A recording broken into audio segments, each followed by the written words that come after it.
Hello and congratulations, India! First indigenous warship, INS Indigenous, Vikrant. Indigenous. indigenous. Oh God! Yeah, what's happening to me today? INS Are you Vikrant drunk has already? taken. Oh No, God, yeah, green what's happening tea. to Oh me to God! me And see, to you me guys today? need to stop like heckling me before we've even started. So anyway, it's a big day, big day. Prime Minister launched our first indigenous warship out onto the seas. It's been in construction for about 10 years now. Extremely proud moment for the country.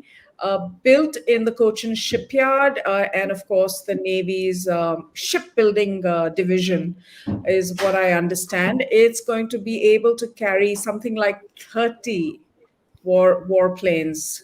Should they be required and it's also going to provide greater protections on the eastern side, eastern waterboard, as well as the western waterboard. Very Seaboard, seaboard, seaboard, seaboard. not waterboard. So he'll stop heckling me. I'll have to put you Waterboarding on. is a means of torture. Yeah, maybe that's why I'm thinking of waterboarding, because it is a means of torture, and being with you on a panel is torture. But Waterboard? It's eastern seaboard. eastern and western seaboard, in either case, you guys get it right. I mean, it's a great moment for us. I love what the prime minister said about Shakti and Shanti, and the two having to coexist together. And I thought that was a very interesting paradigm to introduce into the conversation. And yeah, so he'll calm down, Abhishek. Thank you for saying that for me.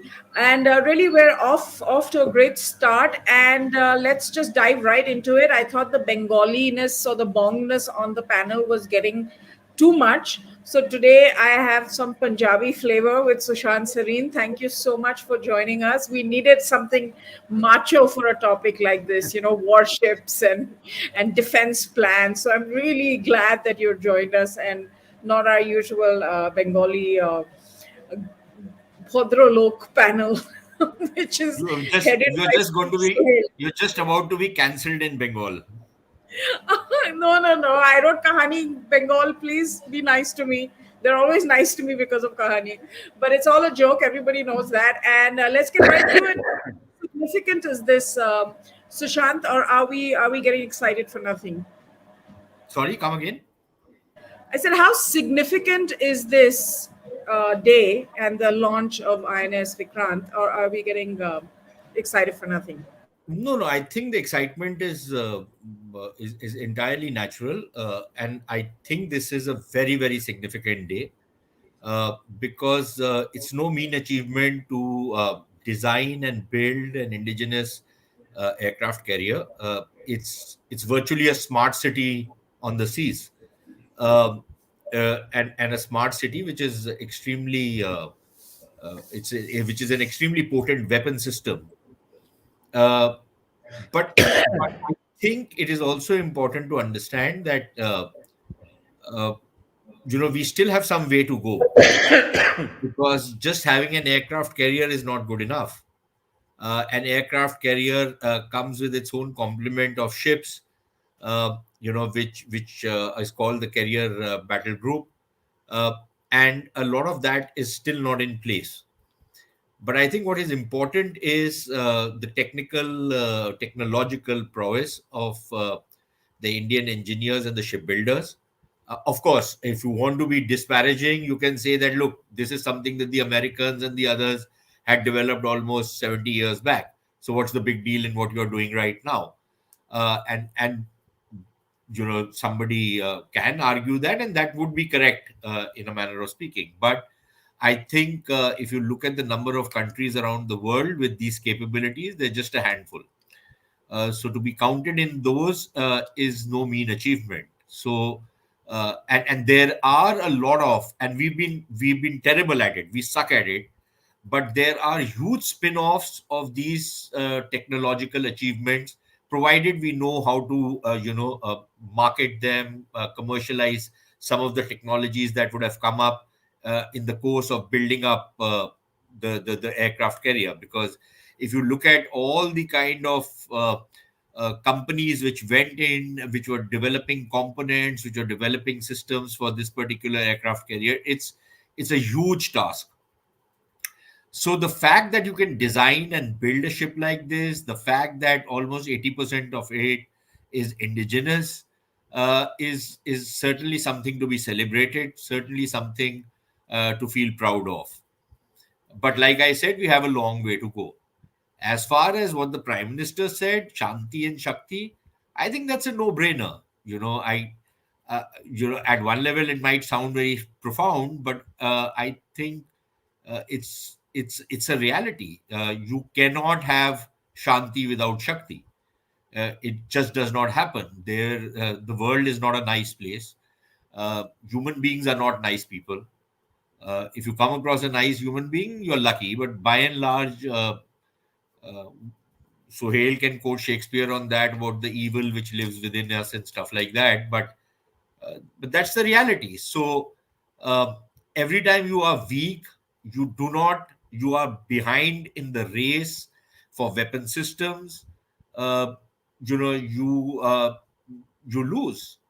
People will take advantage of you. People will think you're a pushover. And if you want Shanti, you must have Shakti. It's a no-brainer. So I think the Prime Minister was on the money on that.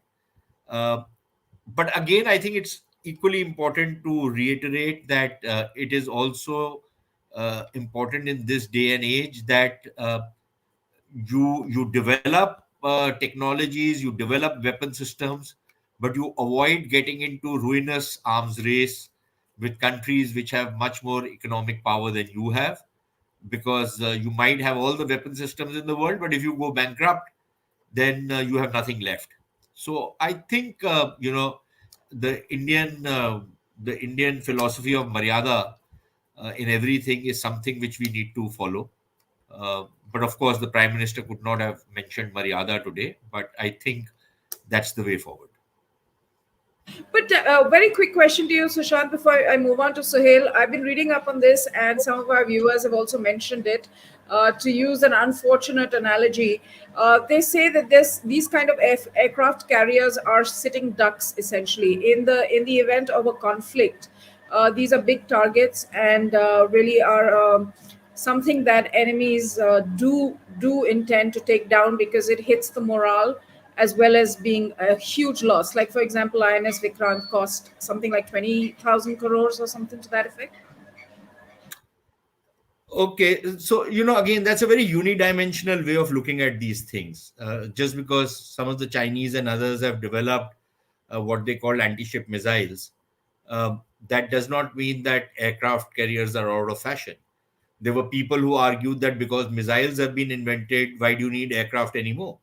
You can program a missile and send it, hundreds of kilometers away to strike a target with pinpoint accuracy. So why do you need an aircraft carrier anymore? And if I was to extend that same logic, uh, for example, the Chinese are building infrastructure along the LAC. All of that is a sitting duck, isn't it? Now, when you develop an aircraft carrier, like I said, when you develop an aircraft carrier, then you have another complement. You have an aircraft carrier is not a standalone ship. It becomes a weapon system only if it has that other complement of ships which form the carrier battle group. And many of those ships and the submarines and other things which you have, the tracking systems, the aircraft which are constantly hovering over, the radar systems and other things, they take into account the threats which could come your way. Uh, so one is that. The other thing is about power projection. Now, if aircraft carriers were going out of fashion, why are the Chinese building aircraft carriers? Why are the Americans continuing to build aircraft carriers and rely on them? So it's not just an ego statement. There is a logic behind these weapon systems. Um, but whether the logic applies to us entirely in the same way as it applies to, say, the United States, which is a global power, and we are by no means a global power. But from our own regional point of view, from our commitments as far as the Indian Ocean region is concerned, both the eastern and the western side of the Indian Ocean, I think having a couple of aircraft carriers with the carrier battle groups and with the other ships which we need, because the maritime domain is increasingly becoming important, something the Prime Minister touched upon today. I think it's necessary. Uh, so I think it's important not to look at it from a very unidimensional point of view, and you have to take it a much more broader view of security before you pronounce whether this is just an ego trip which we went on. It's not an ego trip. It's much more than that. Suhel, you're the brand expert. What do you think this does for brand India? You're on mute, Suhel. We can't hear you. I'm not going to get into the merits or demerits of weaponization and maritime security, because that's a given. Two or three things are happening slowly. In the India of today and the India of tomorrow, more and more Indians wish to believe, whether it's true or not, wish to believe that they are in charge of their own destiny, that their destiny has not been outsourced to a Russia or an America or a China, whoever it is. Number two, what Modi has done very successfully, and rightly so, is talked about the whole Atmanirbhar domain. Atmanirbhar can die if it just remains a slogan, or can be active if it is demonstrably proved. Now, whether Russians help build this or Americans help build this or where the parts will come from, those are stupid comments and to be disregarded. What is important is today Vikrant is a made in India or made by Indians ship, or a naval vessel. It gives a lot of promise and credibility to the whole Atmanirbhar movement and the whole Atmanirbhar domain. So, to that end, it is very important to send out these messages by saying that, look, not only are we encouraging the private sector, we as government are also showing the way to say that, look, where we can produce, we will produce, where we can manufacture, we will manufacture. And also remember, Advaita, under successive regimes post 1952, arms was a murky business. It was about deals. It was, many of them are your friends. It was about arms merchants. It was all about these scoundrels who were doing deals. Excuse me, I do not know any arms dealers. Let me put that caveat out there. So good. Then they're not your friends, but your acquaintances. Anyway, bottom line is that it was a murky business. What did Modi come and do? First, he did a government to government deal on Rafale. So, other than Rahul Gandhi, whose brilliance is well established, no one had an objection, not even people in his party, because they believed, and rightly so, that in a government to government deal, there is no middleman. I mean, surely Modi or Rajnath Singh are not making money. Third, and this is a very important point, you are slowly creating an ecosystem where India's earlier Achilles heels, and I'm sure you know what Achilles heels is. Achilles heels were two. One is quality, and two is the attention to detail. Now, both have been strengthened as we have gone along. If you look at the automobile sector of India, we are a large provider to the world for auto parts, for auto components, for chassis, for engine transmissions, all of that. So obviously, this whole net, the domain is increasing. The purposefulness of Atmanirbhar is increasing. To that end, it is strengthening, to my mind, it is strengthening the whole brand India domain rather than weakening it.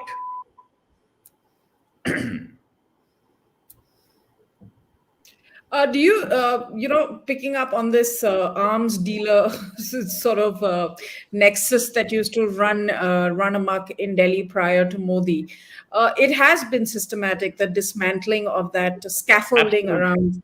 around our In defense fact, procurement. Yeah. today there was a particular lawyer who in Delhi has again been picked up in the Augusta Westland scam, Gautam Khaitan or Gaurav Khaitan, whatever his name is.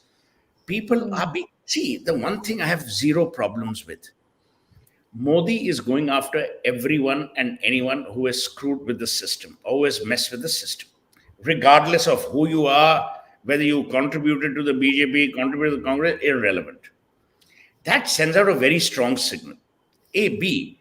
If you look at the explanation that the late Arun Jaitley gave in Parliament about the whole concept of offsetting, that is a very, very important element. Now, people say the Congress crafted the offsetting. Fine, let anyone take the credit. The point is, India is today ready to do this. The other thing, with due respect, a lot of rogue retired defense service officers were also in this whole arms racket. That has also been demolished. Sushant will be able to tell you even more. Post retirement, they were all either advisors or specialists or experts or whatever it was. So I think Modi has systematically destroyed that. Parallelly, what he's also done is he's built a whole ecosystem where, you know, to my mind at least, where Brand India is getting a fillip, it's getting some more encouragement. It is getting purposefulness in terms of what it can do, what it can produce. And I think, this is my feeling, that we are on the right track. It'll encourage more and more people. It'll encourage public-private partnership. Today, companies like Kalyani, Tatas, Mahindras are all in the defense space because they know that that space has been cleaned up. It'll be a space that will now be measured by merit and not by, mercantile decision making. So, to my mind, it's a good deal. And I want to touch upon, Shakti and Shanti. Sometimes you don't have to flex your muscles in order to express your strength. A lot of the times, strength is in silence. It's my old saying, the most powerful man in the world or woman has everyone's number, but rarely never needs to make a call, I think what we're doing is we are strengthening the 7,200 kilometer coastline that India has.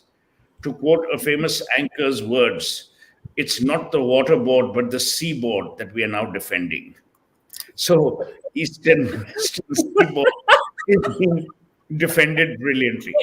Also, please remember the whole Indian Ocean, which is part of our domain, or at least part of our, remit, that is being further fortified by these vessels. So Shant rightly said that obviously a missile can be quicker, more targeted, less expensive. But sometimes you need demonstrable. One of the reasons why you have a sign outside most homes, which may not even have a dog, saying beware of dogs, is to keep the thieves away. Inside, the only dogs are the people who are actually living with two legs each. But they will insult and scare people by saying, oh, there are dogs inside. Beware of dogs. So here, at least we are saying, beware of India. We're now ready to take on the world militarily. And we're also ready to take it on from a perspective where we can produce and deliver. Thank you. Thank you, Suhel. Sushant, there's a question for you from Chaitanya Naidu. He wants to know, what is your view of politicians' understanding of the arms procurement issues, misallocation, delays, strategic planning by military top brass, etc.? By the way, AIM thinks our military top brass are a bunch of duffers. AIM thinks everybody is a duffer. Exactly. And AIM couldn't come today because he has a party to go to, if you please. So AIM has a healthy contempt for everybody. So everything AIM says is not to be taken seriously. It's always to be taken with a pinch of salt. But yeah, look, at one level, he does have a point. And again, it's not something unique to India. Any armed force anywhere in the world, generally by training, people are in a kind of a box. It's very difficult for people to think out of that box because that's part of the training, that's part of the culture, that's part of the regimentation of an armed force. And mostly you will see defense planners prepare for the last war. And this is a quote which does not come from India, or this is a malady which is not specific to Indian defense planners. It's something which is true for defense planners around the world. So the thing is that it's very easy to you know say that these are the guys, they are fossilized, their thinking is uh, very anachronistic. All of that, it's okay. You can argue, and many of them are. Which does not mean that they are not good professionals. It does not mean that they are not good fighters. It does not mean any of that. It's just that the way they think, the way they plan, the way they, carry out their operations, it's a kind of a standard operating procedure. But every armed force around the world also has people who think out of the box. So it's a mixture of all sorts of people who make up an organization like the armed force. On the politicians, please tell me which politician. Number one, anybody who understands Indian defense procurement procedures is a genius anyways, right? Politicians are not geniuses, and it's not the job of a politician to get into the nitty gritty of what kind of equipment is required, and then figure out whether this equipment can be is going to be good enough for every particular situation. That's not a politician's job. That's not what he's there to decide. His job is to use basic common sense, use his political experience, use his uh, whether rustic or very sophisticated cunning to understand whether a weapon system is required or not required, or whether a particular policy is workable or not workable, whether that is something that a country should do or should not do. That's a politician's job, because ultimately he has to go and explain to the people, he has to take a lot of the fall for it. uh, and then the politician relies upon the experts, the domain experts, to advise him on what is required. Again, there are different kinds of advisors. One will be the ones who will look at the larger strategic scenario and the strategic map. There will be others who will be much more well versed in the ability of a weapon system and its performance and stuff like that. So decisions are made on the basis of their inputs. Let me give you an example. For example, the armed forces at the time of Kargil, the armed forces, the Air Force in particular, was very keen that the Indian Air Force should cross the line of control and attack the Pakistani infiltrators from the other side of the line of control. But Prime Minister Vajpayee said, "You do whatever you have to do, but you're not crossing the line of control." Now, that was a political judgment he made. That was not a military judgment he made. But because Right. he understood what the political and the international ramifications of crossing the line of control will be. Hmm. Now, we can argue till kingdom come whether that was the right thing to do, the wrong thing to do. That's because I have the luxury of sitting and talking to you, right? I'm not the guy sitting out there facing the pressure from the world, seeing that, do I want an all out war? Do I not want an all out war? Can my economy afford it? Is it worthwhile? Can I achieve the same thing by not doing this? Those are the calculations the guy on the hot seat is making. Mm. In retrospect, you can question what he did, and you can criticize it, and you would be perfectly entitled to do that. But also spare a thought on what were the factors that were weighing on that person's mind. Now, Mr. Vajpayee was not Clausewitz or Napoleon or any of those things. He was Mm. just a good, sensible politician who understood uh, how things are to be done. Look at Mm. Mrs. Gandhi. Was she a military expert? She wasn't. She relied Yeah. upon advice given to her by the professionals. She wanted a war 9 months before the war happened. But her army chief, General Manik Shah, then had told her that Sure. I'm not Yeah. prepared for a war. So you have to give me time so that I'm prepared to fight this war. And Mm. she, like a good politician, like a very cunning leader, and very ruthless, I must add, decided that, okay, fine, she'll wait. And she utilized that time to tie up with the Soviet Union. She utilized the time to agitate the Western public opinion, so that even though the Western governments, the Brits and the Americans were opposed to us, the Western public support was entirely in India's favor. So it's very easy to disparage politicians because they don't speak in a very clipped public school accented English, Like Suhail, they don't speak like Suhail. So like mm, Sohail, and the way Sohail was taking pot shots at you and your correct. pronunciation. Yeah, yeah. Although your pronunciation was terrible, actually, but that aside. But Very rarely so, but never mind. We're okay, but digressing. Advaita, on a more serious note, we have this very disparaging attitude with people कि यार ये कैसी अंग्रेजी बोलता है यार अंग्रेजी अच्छी नहीं बोलता that does not mean that he's not a wise man.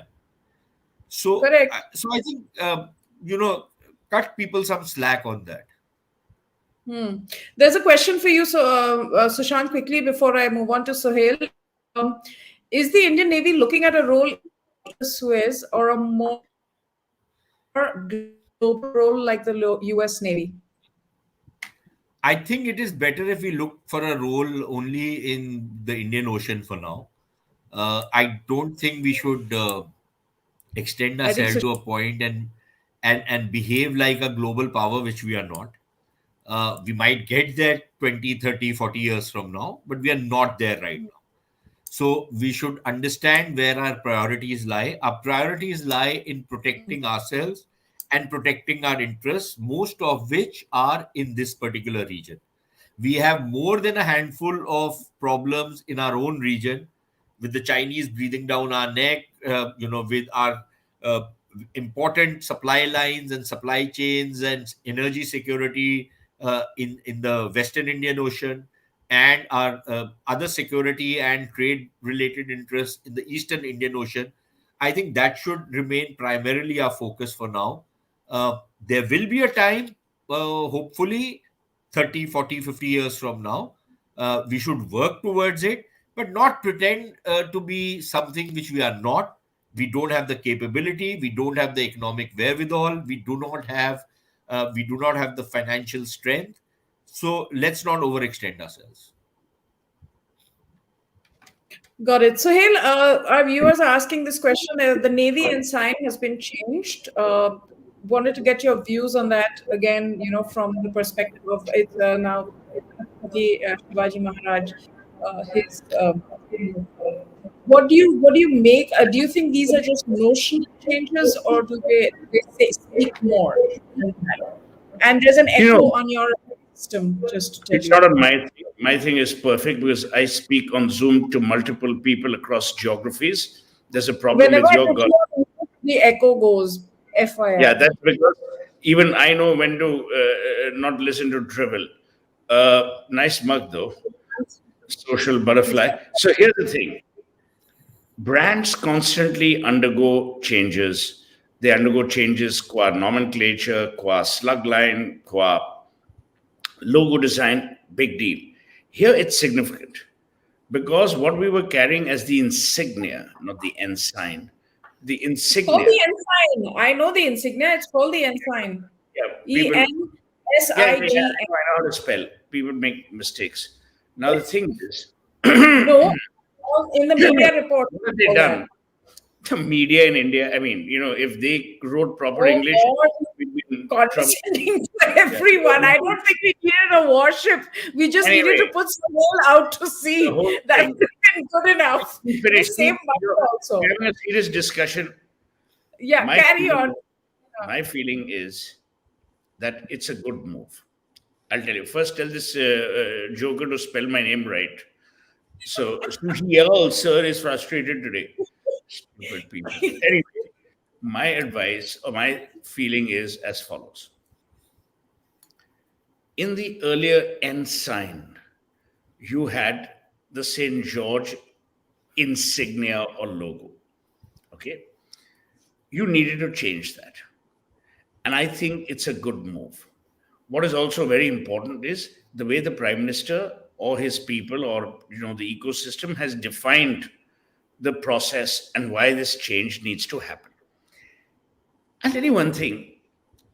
If you look at Indian literature, and I just want to give you a parallel, very rarely do we praise people from Indian literature as much as we praise the Shakespeares and the Shaws. We don't heap that much of praise on Premchand or on Dinkar or on Harivansh Rai. Harivansh Rai is alive because of Amitabh Bachchan. And because he's there, that's a seamless thing. We've forgotten the giants we had in the area of literature. And it is similar. We have been so colonized for so many years, even post independence, that today there is very little till Modi came. And I'll tell you why I'm saying this. You know me, I have no truck with Modi anywhere, I don't care. I'll tell you what this ecosystem has done. It has shown you another way. It has said, ये भी आपकी संस्कृति है, ये भी आपका इतिहास है, आप इस इतिहास के नुमाइंदे हैं और आप इस इतिहास के कस्टोडियंस हैं. ये नहीं कि वो गलत था, ये गलत था. Number one. Number two, I think it's important for us to recognize the role that a lot of people, whether during independence or pre-independence or even post-independence, played in what I call the military conflicts of India. You know, you must read a set of books written by Captain Amrinder Singh on the famous military battles. And he was the only one who promoted and encouraged a military history festival. It's important to have a military history festival in this country. Because today, no matter what you say, you will still remember Nelson and Napoleon for what happened. The Battle of Waterloo is well documented.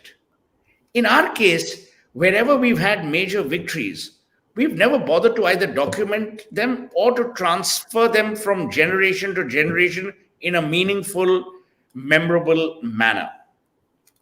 I think, therefore, I'm a great believer what Modi is doing should have been done many, many years ago. There's a lot in India that we need to be proud of. And I'm not even getting into Hindu, Muslim, Christian. Those are peripheral things. There is a civilizational legacy. And in that legacy, there are many verticals. There's a military vertical, there's a cultural vertical, there's a social vertical, there's an economic vertical. And that, to my mind, we have ignored for a long, long time, and we need to bring that back. So if this ensign change further buttresses that, further embellishes the fact that, look, Shivaji was a fearless naval warrior himself. And therefore you need this, I think it is brilliant. It's a great move. It's not harmful. It doesn't take away from the brand. Yeah. Sushant, there's a question from Aviral for you. What is your view on India's need for a 65,000-ton aircraft carrier? When will we make it a reality, and which fighter jets would replace the MiG-29s? Look, the need for a larger aircraft carrier is, of course, it has much greater firepower. It has a greater reach. It as a weapon system, as a weapon platform, it's a much fiercer kind of a weapon system than the one which we currently have, which in itself is no, it's not something which to be scoffed at.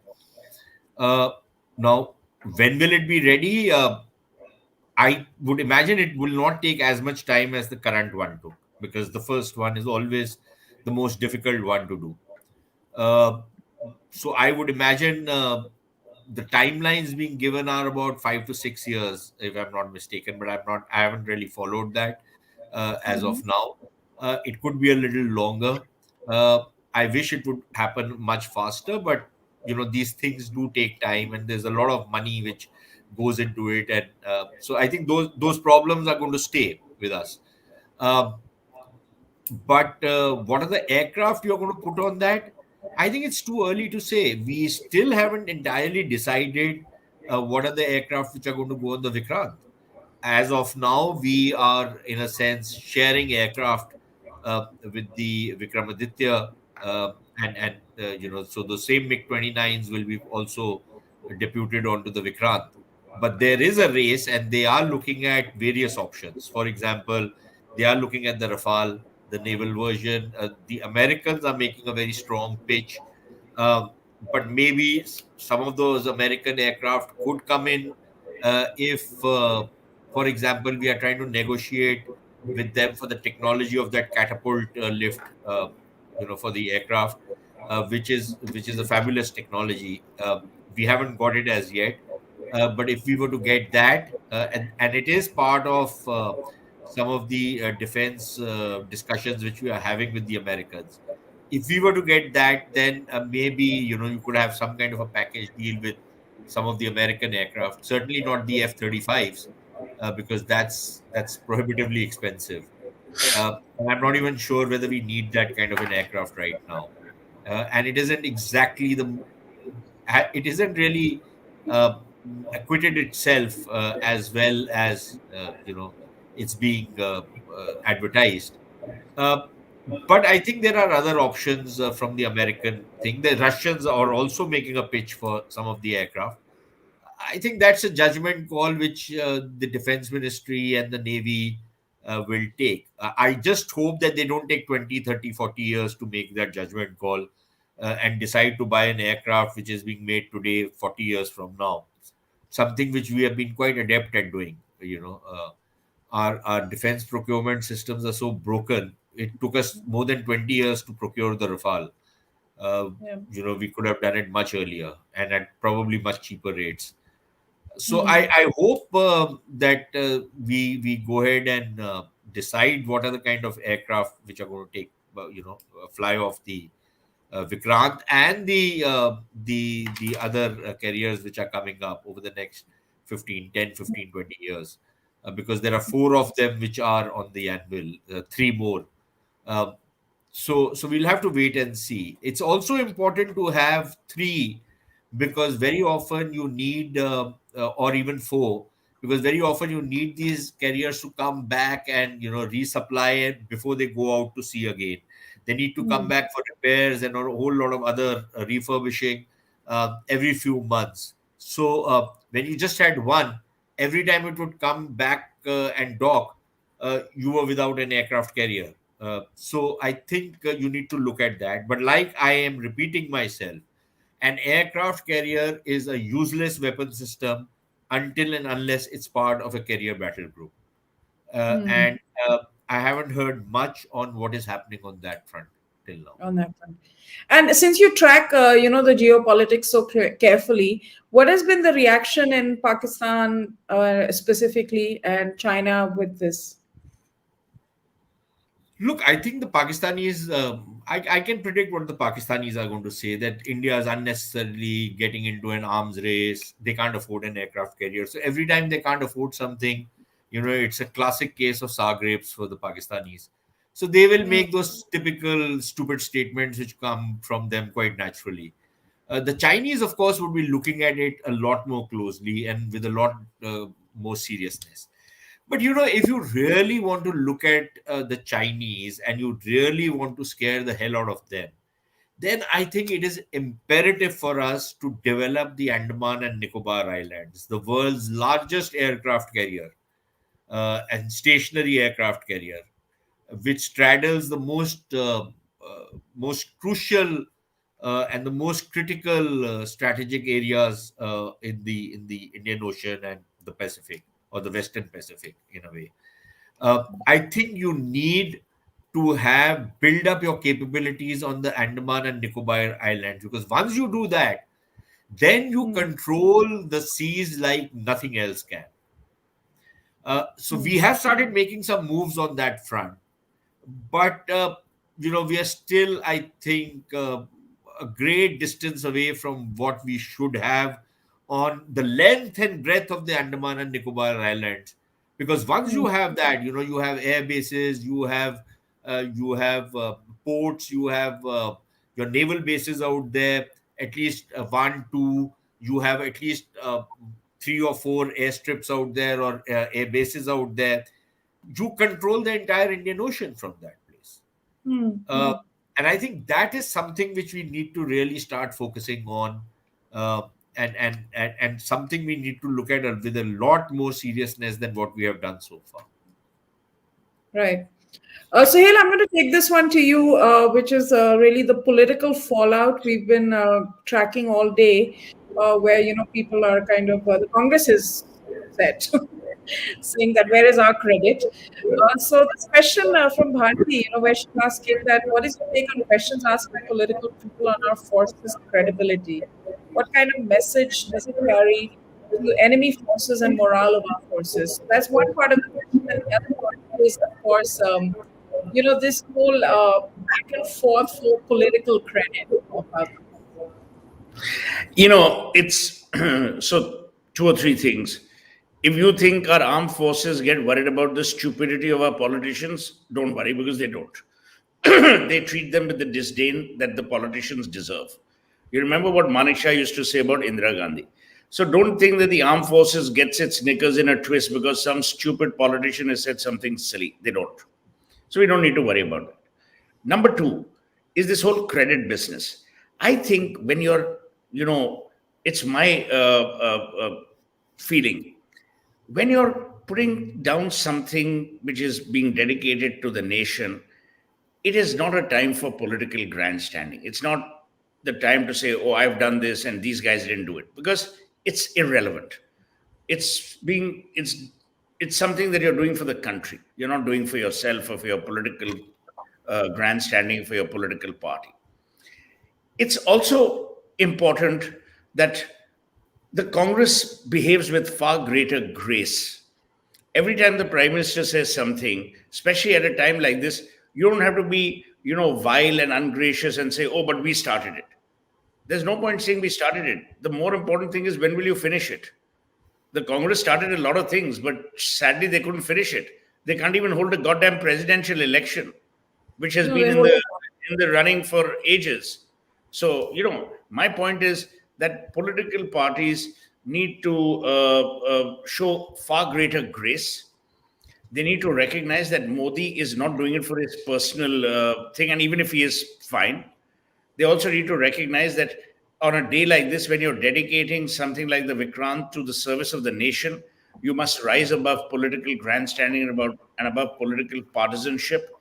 And finally, don't worry about the forces. Their morale doesn't get upset or weakened by atrociously audacious comments made by some stupid, ungracious people. Sushant, do you think that's true? Do you think the forces, their morale is not impacted by the comments that our politicians made? Because there have been some horrible things said, even about the chief of army staff. Forget, anyone else. I think the only thing that is affected by those stupid remarks by those politicians is their own political careers. I think what Hmm. these characters don't understand is, and this is not just now anecdotal evidence. I think there are some studies. In fact, the Hindustan Times published a column about a couple of days back, in which they'd done a survey of some 7,000 Indians, and they discovered how high the level of patriotism is in this country. Uh, Now, if a politician does not even understand that and makes the kind of remarks that they make, those carping sounds, or questioning the government at a time when India is facing an enemy down, or when, for example, a Pulwama like situation happens, uh, the kind of carping sounds which come from the Congress party, for example, uh, I think it's the Congress party shooting itself in the foot. Now, for example, let's take today, what has happened today. Did Mr. Modi ever say that this aircraft carrier has come in because he came into power? That he is responsible for it, that he designed it, that he built it, that the BJP government from 2014 built it? Did he say anything like that? No. So did he say that I take credit for what has happened? No, Hmm. somebody has to be the biggest idiot in the world to not understand that something which has been almost 2 decades in the making, right from the time when the proposal was approved to the time when the production started, there have been at least three governments. It started Yeah. during Mr. Vajpayee's time, then Dr. Manmohan Singh, and then Mr. Modi. Uh, Defense matters are a part of a national project.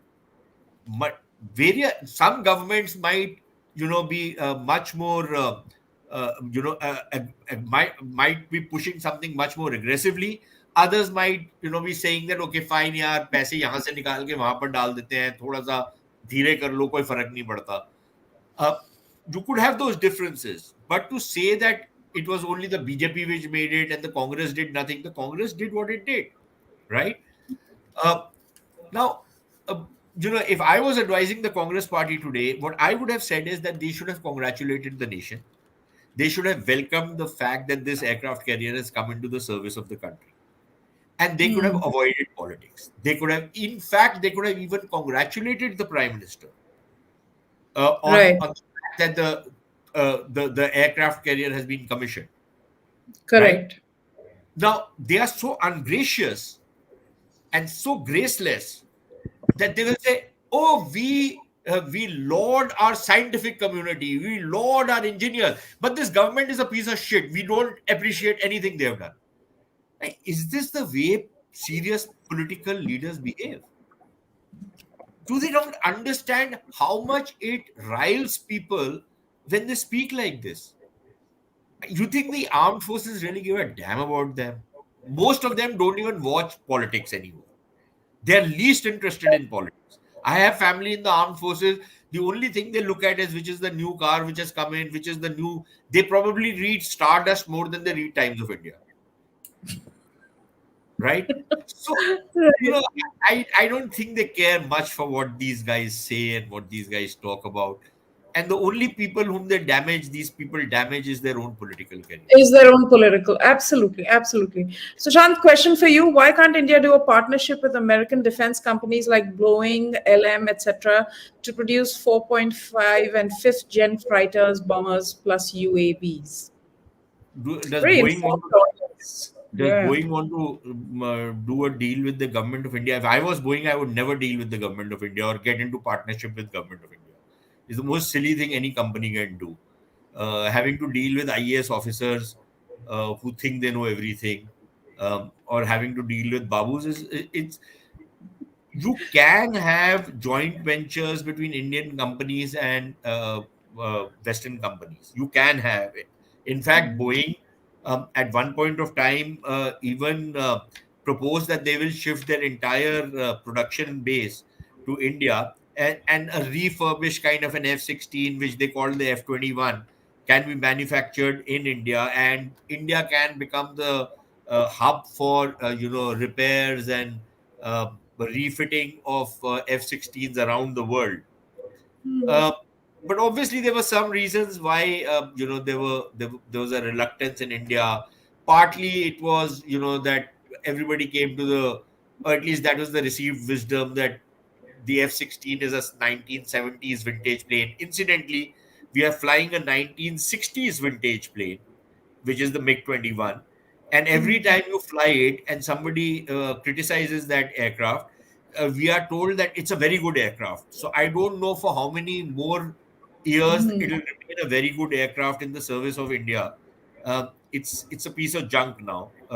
It might have been good at the time it came into service, but it is a piece of junk. It's 70 years old, for God's sake, 60 years old, Yeah.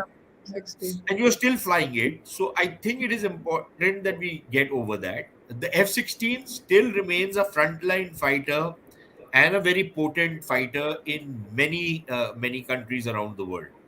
Uh, but I think if you're going to be buying an aircraft today, then you are looking at the serviceability of the next 20-25 years, and the speed at which technology is changing. You come to the conclusion that maybe this is not something which will fit our requirements over the next 20, 25, 30 years. um, so there are those issues out there, and maybe that is the reason why we didn't go in for that. We didn't grab the Boeing offer, but the Boeing is still trying. There would You're be right. other American and European companies which will still want to come to India because it's a large market. It's a place where they can start shift. some of their manufacturing, and Mm, it has commercial benefits as well. mm, But then a lot of it will depend on how the geopolitics works. What are the kind of arrangements you have with those countries? How much trust is there that tomorrow, some silly US parliamentarian like that woman Ilhan Omar, Al Qaeda Iran, related, yeah. Mm, yeah, those kind of people will not start, basically bad mouthing India, look for sanctions, look for something or the other. Uh, Within the American establishment, you will see a whole lot of characters, do those slimy things which Americans are notorious for.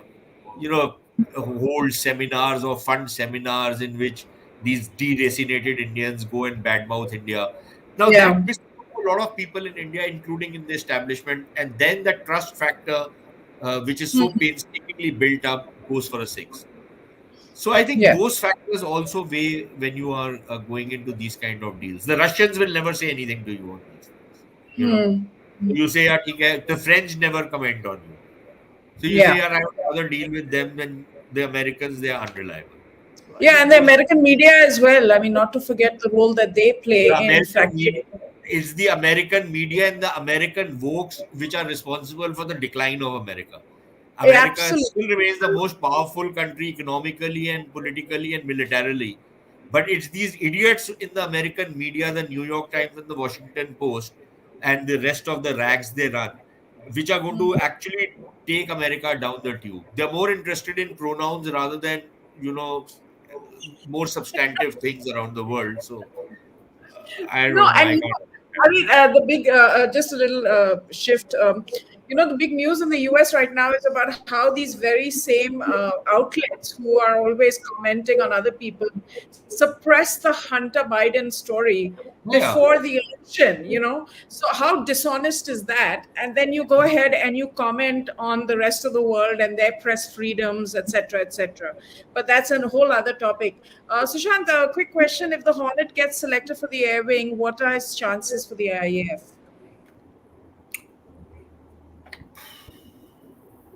Look, this is purely speculative right now. If it gets selected, then what will happen? What happened?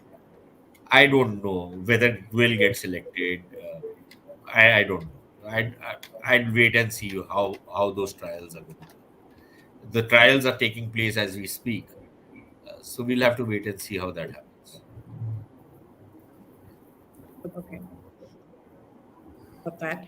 And then we have one more question. I just want to take that very quickly. Sushant, why do you think India did not award the order for new possession P-81 maritime aircraft over DRDO maritime package? I can't understand what the question is. I don't know what you mean. I We couldn't either, awarded but I thought that maybe I just don't know anything. some of those. I think we have And ordered. the I don't last, know. I have. I don't know. I'll just avoid that. And what else? and then this one. The next one on your screen, which is C dominance versus C denial. Take. Both. Why should you only go in for one? It entirely depends on what is the purpose. Are you simply uh, you can do both. You can dominate. For example, when I advocate building the largest aircraft carrier in the world, which is the Andaman Nicobar Islands, uh, it is both sea denial as well as sea dominance. So it doesn't have to be either or. It can be both. But it also depends on partly your capabilities, partly your finances. It depends on what your objectives are, what your strategic plans are. Uh, so it's not just about just adopting a particular term, but the whole damn thing which accompanies that thing, that concept, Hmm. which ultimately decides if it's going to be either or both. Hmm. And Suhel, this one for you. Can there be a public-private partnership between Indian arms startups and the government of India? Do you think that's possible? You mentioned Mahindra, Tata, big companies, but what about startups, Indian startups? I'm sure that's possible. And why shouldn't it be? If there are some startups which are in what I would call defense data mining or defense, data improvement, or as Sushant was referring earlier to, in terms of, more and more statistical or targeted information which startups can provide, why not? I don't think startups per se will be able to get into the defense manufacturing domain because of the requirements of capital, initial capital. Plus, it's almost always a valuation game. See, the bottom line is not whether a startup can do it or an existing corporation can. The bottom line is, are we ready for private public partnership in a transparent manner? The answer is yes. Why? Because Modi has demolished, to my mind, he has demolished all the walls, all the what should I say, all the subterfuge that was clouding this particular sector.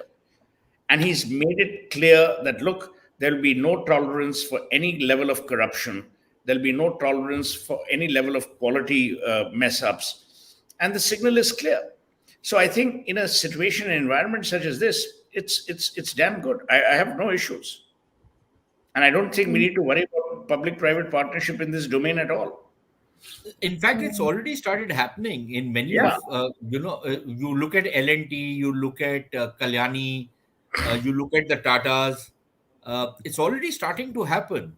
Now, many of these companies were earlier used to manufacture their own vehicles and then sell some of it to the army. Now they're actually manufacturing, Mahindras, for example, they're manufacturing weapon systems on the specifications of the army.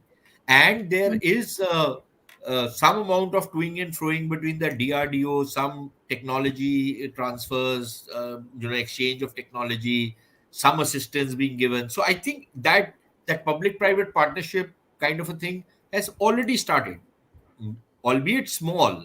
It's still not taken off the way you have that much abused concept of the military-industrial complex in the United States. A lot of people simply just talk about it through their hat, but nevertheless, I think that's an important concept. So we are a long way away from that, but I think the start has been made. So we should look forward to it. Absolutely. I think that's well said. A start has been made. And really, I mean, we've moved from an era of paralysis when it came to even procuring weapons, if you recall, in the second term of and the approvals. UPA. Approvals. AK Approvals, yeah. Antony, AK Antony was the worst defense minister in the history of independent India, because the guy was so worried about his goddamn clean image that our forces were deprived of the weapons that they needed. This is the bloody tragedy of the Indian political system under. But he was encircled by scams, wasn't he? I mean, imagine that entire setup where Yeah, but there's every the point scamster, every yeah, middleman but the is point just I'm making you is, know. if you're encircled by scamsters, you eliminate the scamsters. You don't eliminate the process of equipping your armed forces. I mean, it's a catch-22. He was like Joseph Heller gone nuts. No, he allowed all those scams to happen if the orders came from top. Correct. If there were no orders from the top, but there was a whiff of a scandal, then it was all gone. He was not interested. All that you had to do to sabotage a particular procurement was to send a postcard that in which you That's allege corruption. that some kickbacks have been given, and that was the end of that particular project. So And a lot of people were doing that. and where it involved the powerful people within the party and within the government, um, those scams happened. They Yeah. happen regularly. So, Madhi, honesty is also a very subjective kind of a thing, I guess.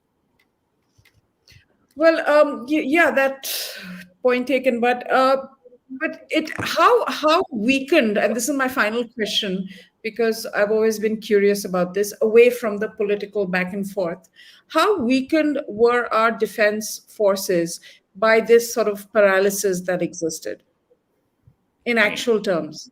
are you seriously asking a question as I'm intelligent as that? asking, yeah, I'm Obviously, they asking were a question. weakened. Yeah. Obviously, they were weakened. When Kargil happened, we were scurrying How around. much? We were Yeah. scurrying No, around for. Kargil is later. I'm talking about now this Hear UPA me out. 2 period. Hear me out. When Kargil happened, we were scurrying around for ammunition that we hadn't ordered in order to equip the armed forces with. It has been a litany. We have deprived. You know what George Fernandez did brilliantly when he became defense minister? How did he get snowmobiles up in Siachen? Because he forced the goddamn bureaucrats to go and walk there and see what the conditions were. So please remember, you have to recognize that there was mayhem being played with the armed forces. The bureaucracy was responsible, the politician was responsible, and some elements, some roguish elements in the services were equally responsible. They should have looked after and looked out for their colleagues, which they didn't. Today, you have Modi saying, to hell with everything. I will make sure that my armed forces. I mean, you might say that, oh, it's tokenism, it's symbolism. Sometimes leadership is about tokenism, is about symbolism. The fact that he spends his Diwali every time since he's taken over with the troops says a lot. Yeah. It's not bullshit. It's tough. It's tough to go there, to go wherever. You might say, oh, he has all the. That's irrelevant. Why did no other prime minister do it? Other prime ministers sat when Lata Mangeshkar sang and cried. But here's a person who's doing what he feels he should be doing.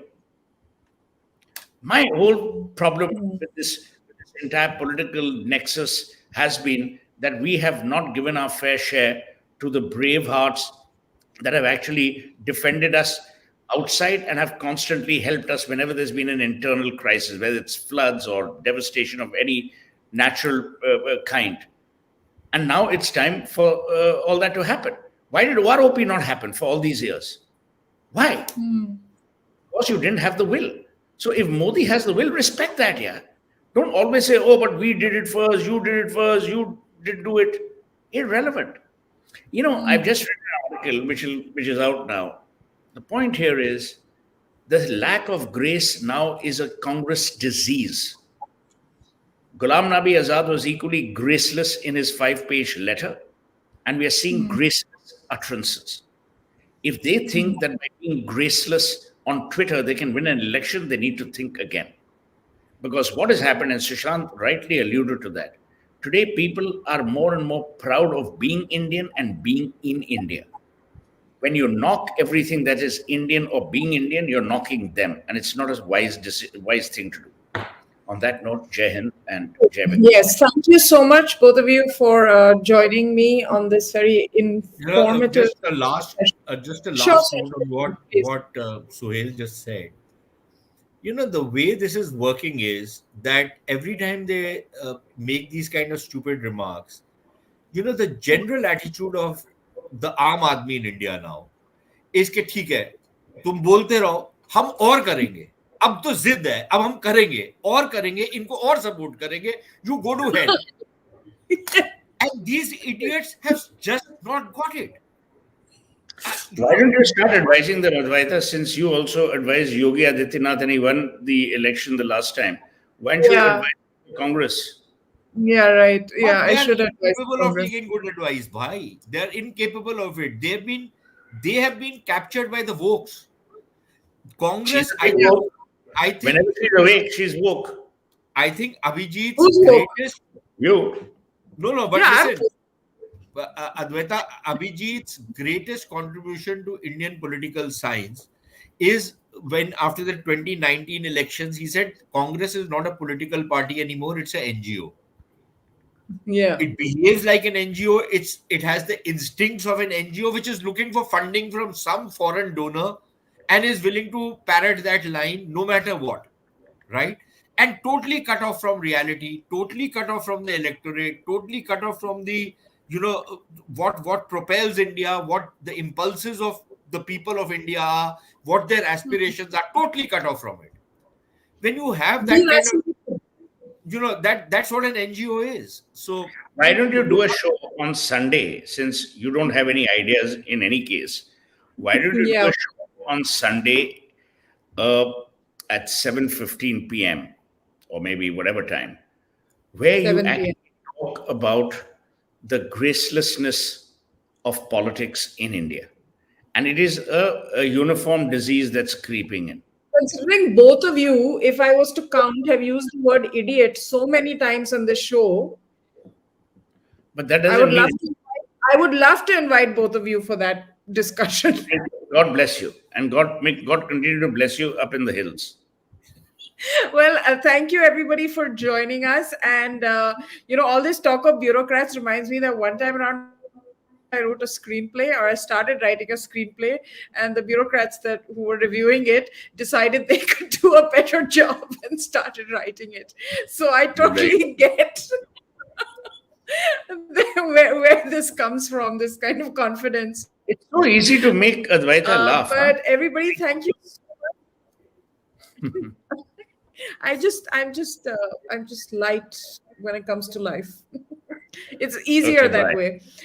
But thank you so much, everybody, for watching. Please like, share, subscribe. I'm going to be on Republic at 9 p.m., so you can catch me on there for a very serious discussion and a serious Yeah, topic. right. But again, but thank you so much for watching, and see you all soon. And Sushant, do keep coming back to visit us.